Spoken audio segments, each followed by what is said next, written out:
Innal hamdalillah nahmaduhu wa nasta'inuhu wa nastaghfiruh wa na'udzu billahi min shururi anfusina wa min sayyiati a'malina may yahdihillahu fala mudilla lahu wa may yudlil fala hadiyalah. Asyhadu an la ilaha illallah wahdahu la syarikalah wa asyhadu anna Muhammadan 'abduhu wa rasuluhu la nabiyya ba'dah. Qala Allah ta'ala fil Qur'anil 'azim, ya ayyuhalladzina amanu taqullaha haqqa tuqatih wa la tamutunna illa wa antum muslimun. Amma ba'du, fa inna asdaqal hadithi kitabullah wa khairul huda huda Muhammadin sallallahu alaihi wasallam wa syarrul umuri muhdatsatuha fa inna kulla muhdatsatin bid'ah wa kulla bid'atin dhalalah wa kulla dhalalatin finnar.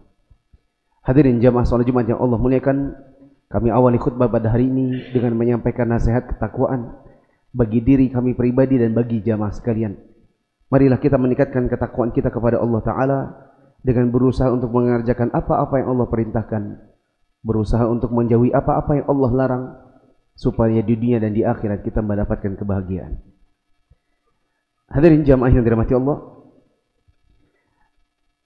kita lihat saudara-saudara kita di Palestina, dan pembahasan ini sudah berlangsung bertahun-tahun. Kita ingin berkaca bagaimana kalau seandainya kita di dalam posisi mereka. Kita punya rumah, tetangga kita tadinya cuma numpang. Belakangan setelah numpang, dia mulai minta yang lain-lain lagi. Yang tadi cuma pinjam, lama-lama jadi hak milik. Bahkan dia minta agar kita keluar dari rumah kita. Bahkan dia bunuh anak dan istri kita. Saya pada kesempatan khutbah Jumat hari ini tidak ingin membicarakan tentang bagaimana jihad ke sana, bukan. Tetapi bagaimana kalau seandainya kita di posisi mereka dan itu terjadi di Indonesia. Jamaah yang dirahmati Allah, membela negara di dalam Islam ini ada beberapa tingkatan dan ada beberapa kondisinya. Kondisi yang pertama adalah membela negara kita dari serangan orang-orang kafir. Maka apabila itu terjadi sebagaimana yang dialami oleh saudara-saudara kita di Palestina, maka kita disyariatkan untuk membela negara, tetapi dengan beberapa catatan. Catatan yang pertama, saat kita maju untuk membela negara, maka diniatkan untuk mencari pahala. Karena sebagian kaum muslimin, ketika mereka tidak mengetahui ilmunya, maka mereka maju untuk membela negara hanya karena semangat membela negara itu sendiri, hanya karena semangat ingin membuat diri ini jadi orang-orang yang pemberani, tapi tidak diniatkan untuk ibadah. Dan tentu beda antara orang yang melakukan sesuatu, pekerjaannya sama, yang satu niatnya ibadah, yang satunya tidak. Orang yang niatnya untuk ibadah, maka dia mendapatkan pahala. Ada banyak dalil yang tidak mungkin kita bedah satu persatu tentang kewajiban untuk membela negara bila diserang orang kafir. Di antaranya firman Allah, ya ayyuhalladzina amanu atiullaha wa atiur rasul wa ulil amri minkum. Wahai orang beriman, taatilah Allah, taatilah Rasul dan ulil amri di antara kalian. Dan kebanyakannya hampir bisa dipastikan setiap ada negara kemudian diserang oleh negara yang lain, maka ulil amrinya akan memerintahkan untuk berjihad. Diperintahkan untuk membela negaranya. Maka di sini menjadi perintah yang Allah perintahkan kita untuk menaati ulil amri dalam rangka membela negara kita. Ada hadis Nabi SAW, man qutila duna malihi fahuwa syahid, wa man qutila duna dinihi fahuwa syahid, wa man qutila duna damihi fahuwa syahid, wa man qutila duna ahli fahuwa syahid. Barang siapa yang terbunuh dikarenakan mempertahankan hartanya, maka dia mati syahid. Siapa yang terbunuh karena mempertahankan agamanya, dia mati syahid. Siapa yang terbunuh karena mempertahankan darahnya, maka dia mati syahid. Siapa yang terbunuh karena mempertahankan keluarganya, maka dia mati syahid. Sebagian ulama ada yang mengatakan bila mempertahankan keluarga dan harta itu saja mati syahid, bagaimana kalau membela atau mempertahankan sesuatu yang lebih besar dari itu? Maka ini min babi aula, lebih utama lagi untuk dikatakan mati syahid. Sehingga siapa yang ikut serta untuk membela negaranya saat diserang orang kafir, maka dia bisa mati syahid. Catatan yang kedua, harus diketahui juga bahwa di dalam akidah Ahlussunnah wal Jamaah sebagaimana disebutkan para ulama, tidak ada yang namanya jihad kecuali dengan komando pemerintah. Maka meskipun juga diserang orang kafir, maka kita tetap bukan dengan semangat pribadi atau golongan tertentu, melainkan dengan komando pemerintah. Disebutkan oleh sebagian ulama seperti Al-Hasan Al-Basri, disebutkan oleh Al-Qurtubi, oleh Ibnu Qudamah Al-Maqdisi, juga dinukil dari Ibnu Taimiyah.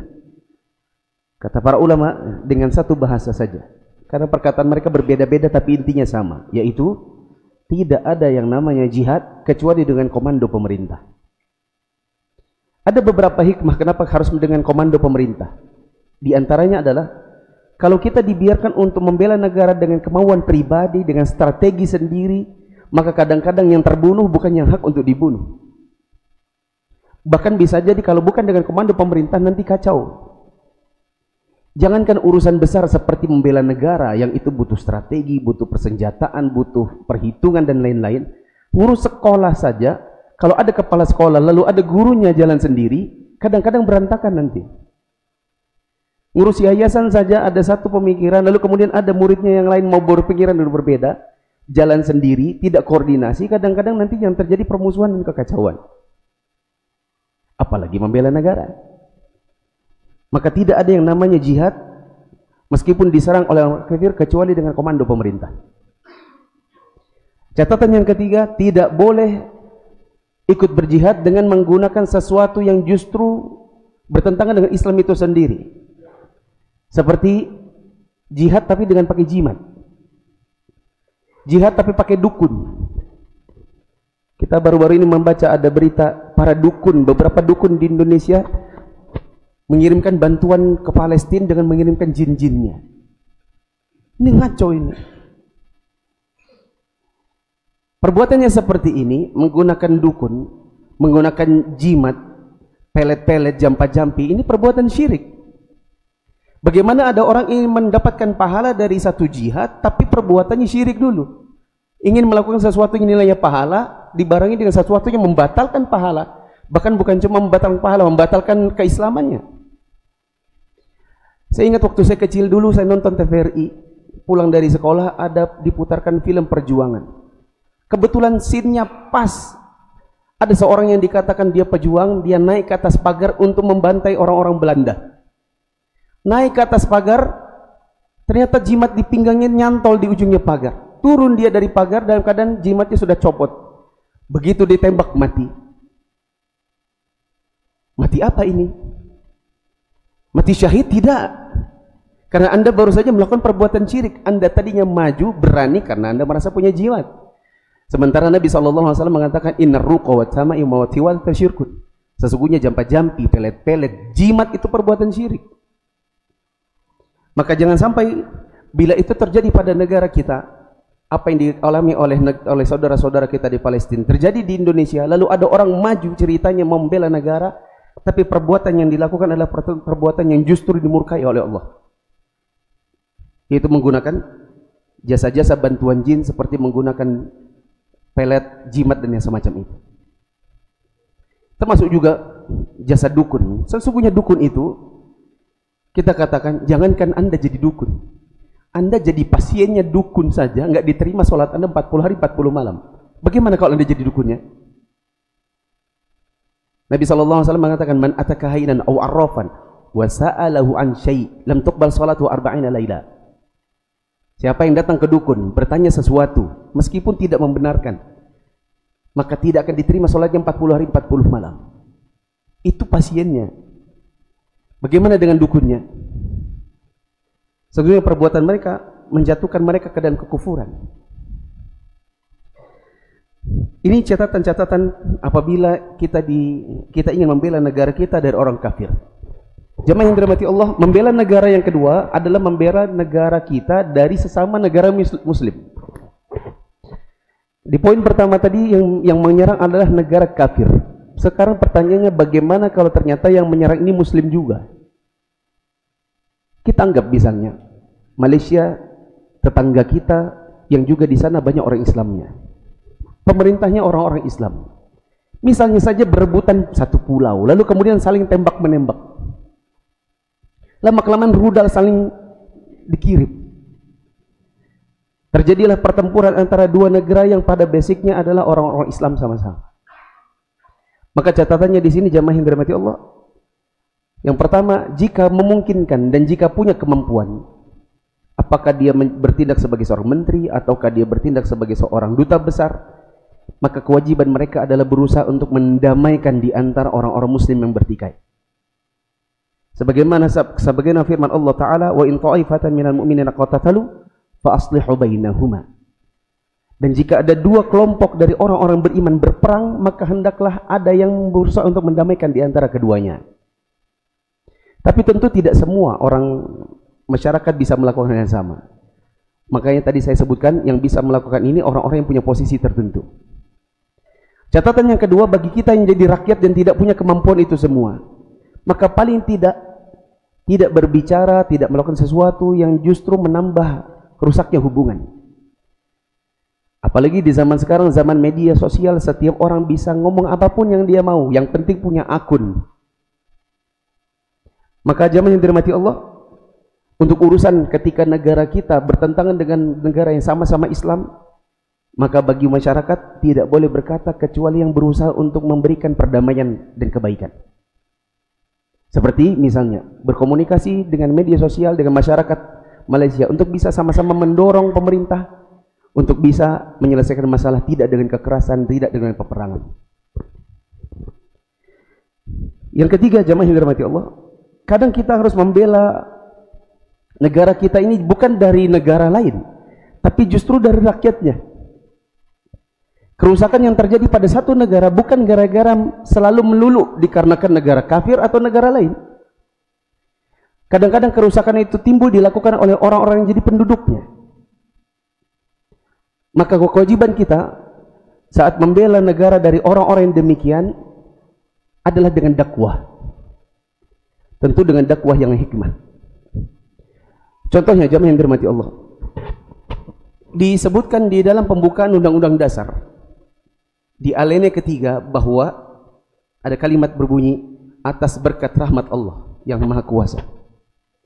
Maka kemerdekaan yang kita rasakan sekarang ini adalah karena rahmat Allah.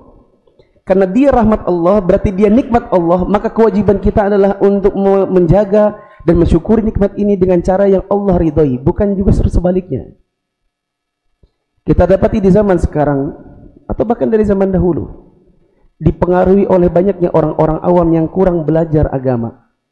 Kemerdekaan Indonesia senantiasa disyukuri setiap tahunnya tanggal 17 dan sekitarnya dengan hal-hal yang justru Allah tidak suka. Seperti kita dapati ada sebagian daerah merayakan kemerdekaan 17 Agustus dengan membuat panggung. Lalu di situ ada sewa biduanitanya. Di situ ada pedangdut koplonya yang buka sebagian dadanya, kelihatan sebagian pahanya, terbentuk pinggulnya.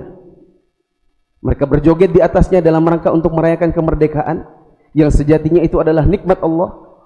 Naik pula di situ Pak RT-nya, Pak Lurahnya, kadang-kadang ustadznya, kadang-kadang imam masjidnya ikut joget juga di situ. Ada lagi namanya sepak bola pakai daster. Orang mensyukuri nikmat kemerdekaan dengan cara bikin lomba namanya sepak bola, tapi yang main semua laki-laki, tapi pakai baju perempuan. Katanya ini untuk mensyukuri kemerdekaan, padahal laki-laki menggunakan baju perempuan itu mendatangkan laknat dari Allah. Kata Nabi SAW, la'anallahu ar-rajula yalbasu libsatal mar'ati. Allah melaknat laki-laki pakai baju perempuan, dan daster itu di mana-mana baju perempuan. Kata Nabi SAW, la'anallahu al-mutasyabbihina minar rijali bin nisa. Allah melaknat setiap laki-laki yang menyerupakan dirinya dengan perempuan. Maka sejatinya meskipun ini adalah dalam rangka mensyukuri nikmat kemerdekaan, karena perbuatan ini mendatangkan laknat, harusnya tidak boleh lakukan. Siapa pelakunya? Bukan orang kafir dari luar negeri yang di sini, bukan. Kita sendiri kadang-kadang. Maka hendaknya kita lakukan adalah mendakwahi masyarakat. Setiap yang jadi Pak RT harus berani untuk mengatakan tidak untuk yang seperti ini. Ini nikmat Allah, harus disyukuri dengan cara-cara yang Allah suka, bukan cara-cara yang kita mau. Ada yang lebih parah lagi di tahun ini, beredar di media sosial. Ada perlombaan 17 Agustus yang katanya ingin merayakan kemerdekaan. Caranya dibuat 10 bangku. Di atas masing-masing bangku disuruh berdiri 10 istri. Di sudut sebelah sana ada 10 suami yang diikat matanya, lalu disuruh cari istrinya masing-masing. Permainan tangkap istri. Suaminya siapa, pegang istrinya siapa. Dan untuk mengenalinya harus dipegang dulu wajahnya, dadanya, pinggulnya, untuk mengenali istrinya. Sehingga lalu kemudian setelah merasa itu adalah istrinya, dipanggulnya di pundaknya. Sehingga akhirnya di ujung ada seorang suami menggendong yang bukan istrinya, memegang-megang bagian tubuh yang bukan istrinya, atau seorang istri diraba-raba yang bukan suaminya. Jamaah yang dirahmati Allah, ini di mana kita malunya? Jangankan untuk orang Islam yang ngerti tentang hukum syariat Islam, orang kafir saja nggak suka. Ada orang misalnya Cina kafir jalan ke pasar, istrinya cantik, kemudian ada preman pasar ngeliatin istrinya, dilihatin terus kemanapun, dilihat bagian bokongnya, bagian dadanya. Mungkin orang ini akan marah, mungkin dia akan berkata, mas, jaga matanya. Kenapa lihat istrinya orang ini seperti itu? Ini istri saya, jangan dilihatin seperti itu. Muncul rasa marahnya karena istrinya cuma dalam tanda kutip dilihati. Bagaimana kalau diraba, digendong, dipanggul? Dan yang melakukan ini bukan orang kafir dari luar negeri main di sini, bukan. Kita sendiri yang melakukannya. Maka jamaah yang dirahmati Allah, kadang kerusakan itu datang bukan dari luar negeri, tapi dari dalam negeri sendiri. Dan kewajiban kita bagi orang-orang yang mengetahui dan punya kemampuan adalah untuk mendakwahi. Aku qouli hadza wa astaghfirullah li wa lakum wa lisa'iril mu'minin innahu huwal ghafurur rahim.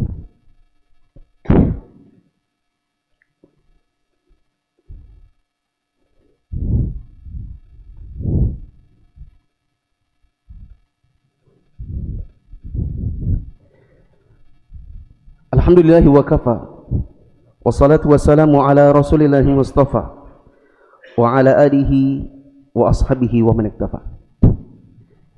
Hadirin jamaah yang dirahmati Allah, termasuk di antara yang dituntunkan di dalam khutbah Jumat adalah menambahkan sebagian nasihat yang berhubungan dengan khutbah yang pertama. Jamaah yang dirahmati Allah, di khutbah yang pertama saya sampaikan adalah bagaimana cara membela negara apabila diserang atau dirusak dengan 3 model. Yang pertama adalah bila diserang oleh negara kafir. Yang kedua adalah bila diserang oleh negara sesama muslim. Dan yang ketiga adalah bila dirusak dari dalam oleh penduduknya sendiri. Ada kerusakan yang lain jamaah yang dirahmati Allah, yaitu bila yang merusaknya adalah pemerintahnya. Maka jamaah yang dirahmati Allah, hal ini pernah ditanyakan kepada Nabi SAW.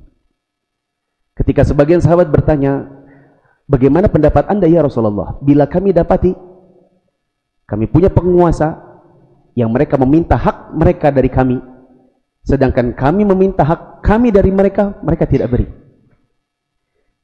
Dalam lafaz yang lain, ya Rasulullah, bagaimana kalau pendapat Anda kalau kami mendapati ada pemerintah yang melakukan perbuatan yang kami ingkari, bolehkah kami memberontak kepadanya?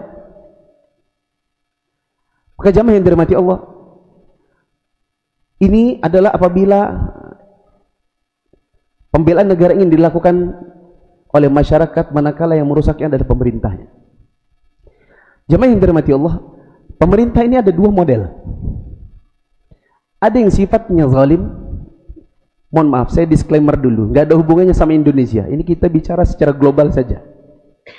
Maka jangan dihubungkan dengan siapapun presiden sekarang dan siapapun presiden nanti. Kita tidak sedang ngomong politik di Indonesia. Kita ngomong soal global. Pemerintah di satu negara itu ada 2 model. Imma pemerintah zalim, imma pemerintahnya kafir. Maka Nabi SAW mengatakan, ketika sahabat Nabi mengatakan kami dapati ada sebagian pemerintah yang zalim, yang kami ingkari perbuatannya, yang mereka meminta hak mereka tapi tidak memberi hak kami. Maka Nabi SAW kurang lebih dalam berbagai jawaban beliau hanya mengatakan tidak boleh untuk memberontak kecuali kata Nabi SAW, illa antaru kufran bawahan indakum minallahi fihi burhan.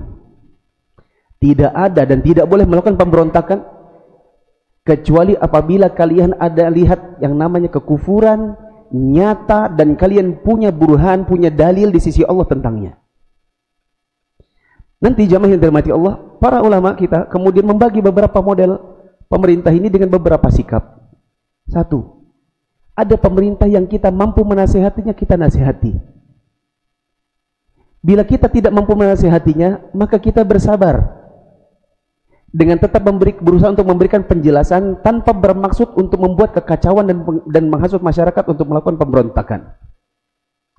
Yang ketiga, apabila pemerintahnya betul-betul melakukan kekafiran, lalu kemudian butuh untuk diberontak, maka ini nanti ada 7 syarat. Tidak mungkin saya jelaskan panjang lebar di khutbah Jumat. Tapi setidaknya ada perkataan, ada rincian. 1. Tidak ada namanya pemberontakan kepada penguasa kecuali betul-betul kafir. 2. Kekafirannya harus betul-betul nyata. Bukan kekafiran didapatkan pada CCTV atau kata orang rumahnya, kata ajudannya. Yang ketiga, haruslah kekafiran yang tegas hukumnya. Untuk kekafiran yang sifatnya ada ikhtilaf, maka tidak boleh kita memberontak kepadanya. Keempat, harus didukung dengan ahlul halli wal aqdi. Yang kelima, tidak boleh menimbulkan kerusakan yang justru lebih besar daripada dia tetap berkuasa.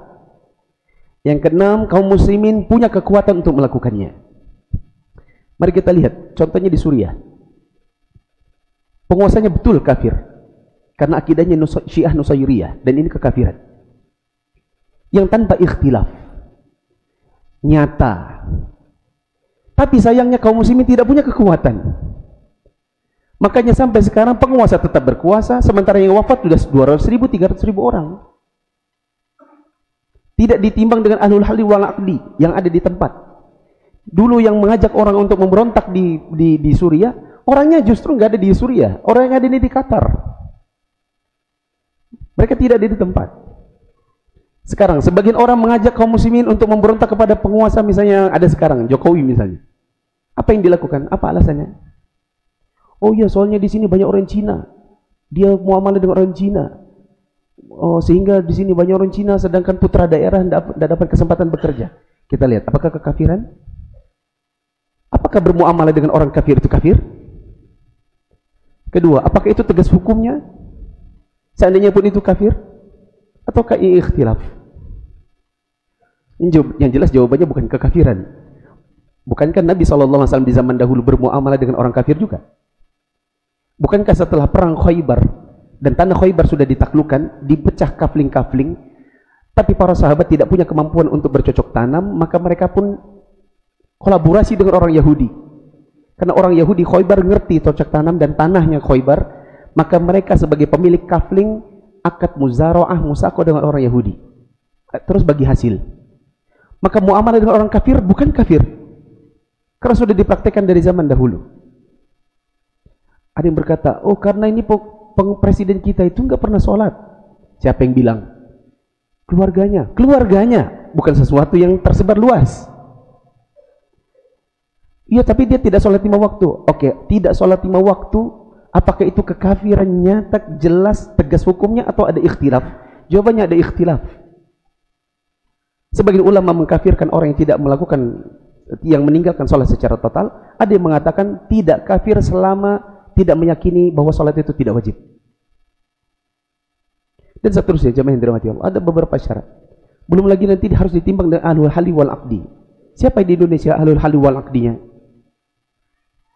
Apakah pemerintah, apakah kaum muslimin punya kemampuan untuk membela negara dengan melakukan pemberontakan ini? Khawatirnya nanti ketika masyarakat turun ke jalan mau memberontak, ceritanya yang dibawa ke tapel bambu runcing, sedangkan yang di sebelah sana tank, senjata api, yang dari jauh kita bisa mati semua. Belum lagi ada kerusakan yang lebih besar, yaitu muslim lawan muslim, bunuh lawan bunuh, sama-sama muslim. Makanya ada kalanya ketika sebagian orang demo di Jakarta, yang di sini teriak Allahu Akbar, yang di polisi teriak Allahu Akbar. Ini yang muslim yang mana jadinya? Sini teriak turunkan fulan, Allahu Akbar, sini Allahu Akbar. Yang di sana mempertahankan Allahu Akbar juga. Ada kerusakan yang lebih besar, yaitu bayangkan kata Nabi SAW, hilangnya satu nyawa seorang muslim lebih berat di sisi Allah daripada hancurnya dunia. Bagaimana kalau muslim dan muslim saling membunuh? Maka jamaah yang dirahmati Allah, untuk membela negara itu juga banyak pertimbangan, banyak perhitungan, dan harus ada ilmunya. Ini yang bisa saya tambahkan pada khutbah yang kedua, sehingga kurang lebih jamaah yang dirahmati Allah, membela negara ada kurang lebih ada 5 modelnya. Membela negara dari negara kafir, tadi saya sudah berikan batasan-batasannya. Di antara yang terpenting adalah tidak boleh melakukan perbuatan syirik, seperti membela negara tapi pakai jimat. Yang kedua, membela negara dari negara muslim juga.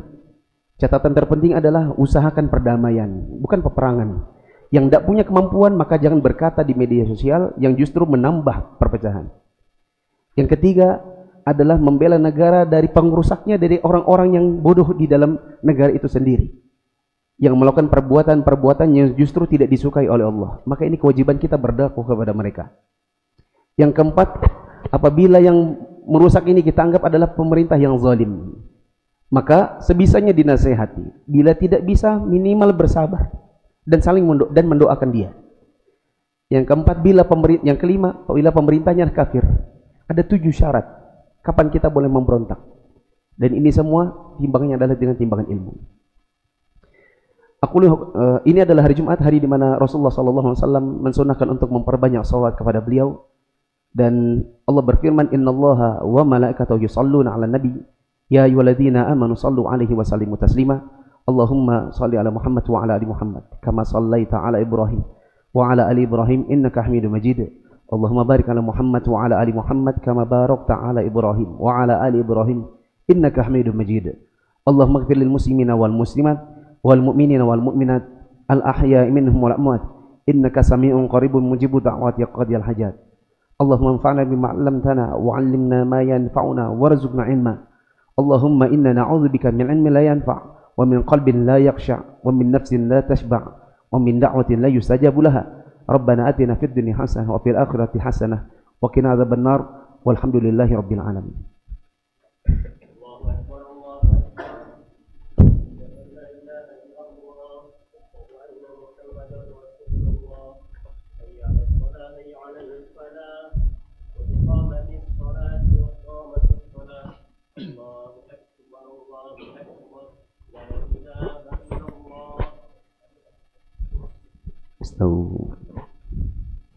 Sof yang kosong di depannya diisi terlebih dahulu.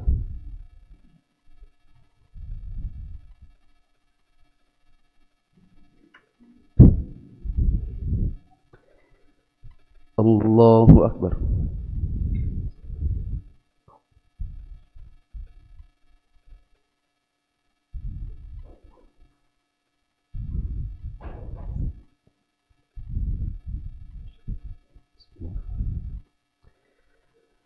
Alhamdulillahi Rabbil Alamin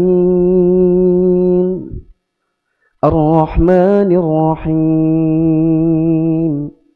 Maliki Yawmiddin Iyyaka na'budu wa iyyaka nasta'in Ihdinas siratal mustaqim صراط الذين أنعمت عليهم غير المغضوب عليهم ولا الضالين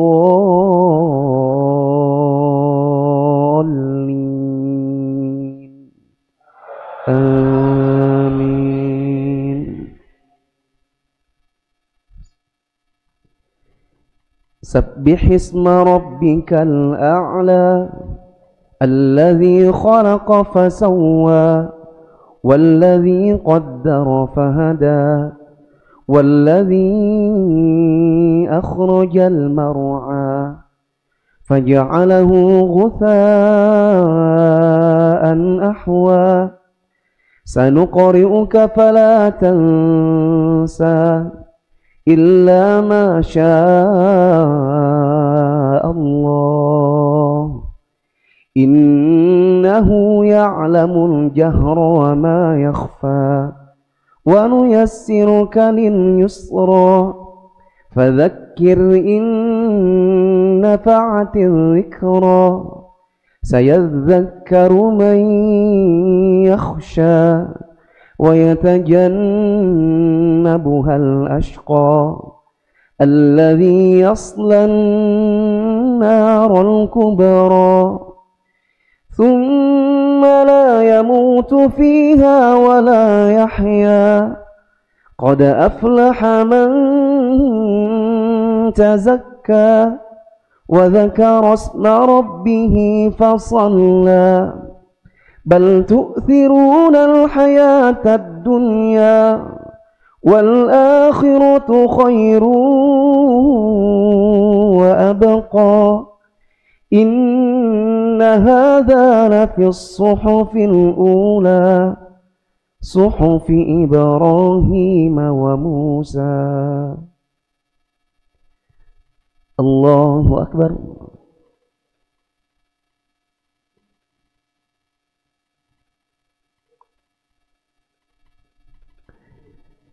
سمع الله لمن حمده.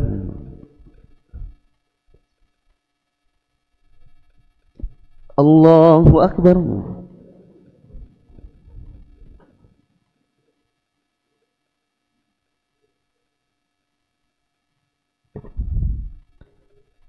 الله أكبر.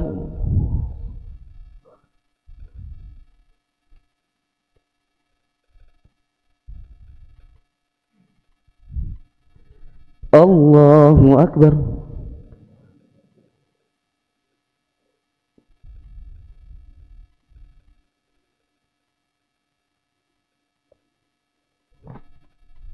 الله أكبر.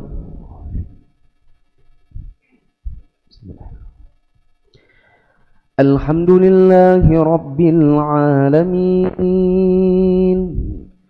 الرحمن الرحيم مالك يوم الدين إياك نعبد وإياك نستعين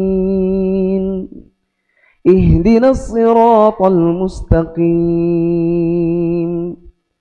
صراط الذين أنعمت عليهم غير المغضوب عليهم ولا الضالين آمين.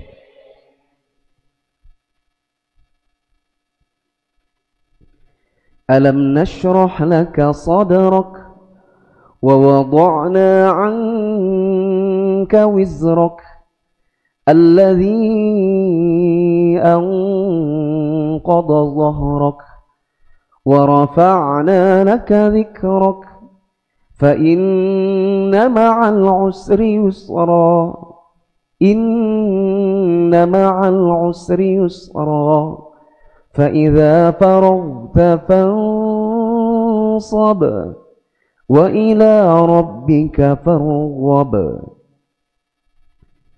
الله أكبر.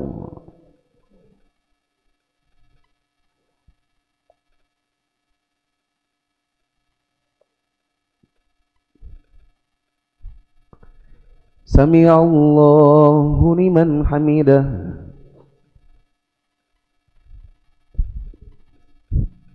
الله أكبر.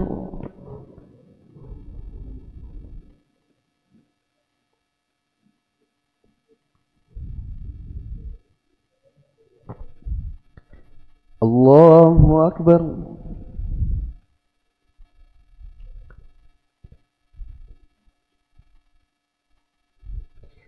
الله أكبر.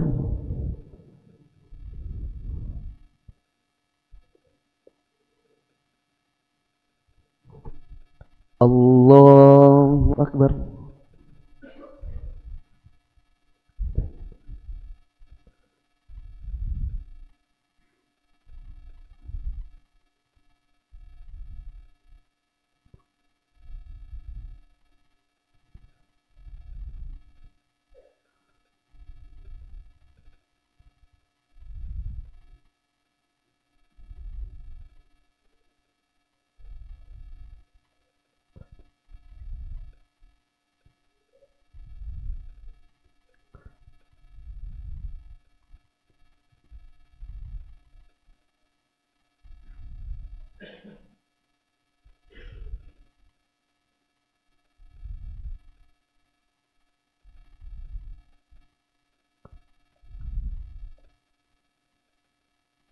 Assalamualaikum warahmatullahi.